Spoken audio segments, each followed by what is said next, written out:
আমাদের 2026 শুরু হবে, যে মাসটি চলমান রয়েছে সেটা হচ্ছে রজব মাস।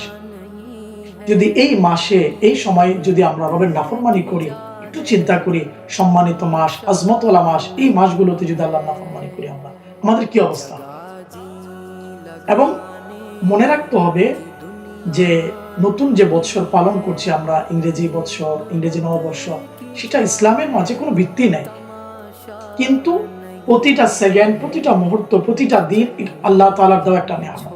কোনো ব্যক্তি যদি শরীয়তের সীমানার মধ্যে থেকে এই দিনটাকে বা এই রাত্রটাকে সেলিব্রেশন করে, উদযাপন করে, আল্লাহ এবং রসুলের নাফরমানি না করে সে করতে পারে যে আল্লাহ তাআলা আমাকে নতুন একটি বৎসর দান করেছেন, 2025-কে আমি অতিবাহিত করেছি, 2026 শুরু হচ্ছে, আমি এই দিনটাকে, এই রাত্রিটাকে আল্লাহর ইবাদত করে কাটাই।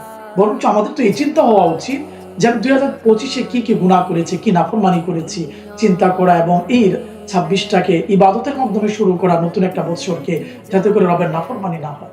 কিন্তু দেখা যায় আমাদের সমাজে এর বিপরীতে দেখা যাচ্ছে রাত 12টা যখন বেজে যায়, সাথে সাথে অনেক কিছু শুরু হয়ে যায়, গান বাজনা, আতশবাজি, হাওয়াই ফায়ারিং, আরো অনেক কিছু, যেগুলোর মাধ্যমে আল্লাহর নাফরমানি পাশাপাশি অনেক মুসলমানের হক নষ্ট হচ্ছে। অনেক মুসলমান ঘুমিয়ে আছে, হঠাৎ করে এইগুলোর আওয়াজের কারণে, হাওয়াই ফায়ারিং এর কারণে, আতশবাজির কারণে তাদের ঘুম ভেঙে যাচ্ছে। অনেক ছোট বাচ্চা ঘুম ভেঙে যাচ্ছে, অনেক হার্টের রোগীর প্রবলেম হচ্ছে। একটু চিন্তা করেন তো, আপনার কারণে মুসলমান কষ্ট পাচ্ছে।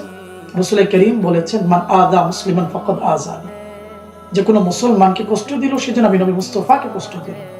আপনি একজন মুসলমান হয়ে এইভাবে তো কাজ করতে পারেন না। মুসলমান তো প্রতিটা কাজ আল্লাহ এবং রসুলের দেখানো পথ এবং মত অনুযায়ী কাজ করবে, এর বাহিরে করতে পারে না।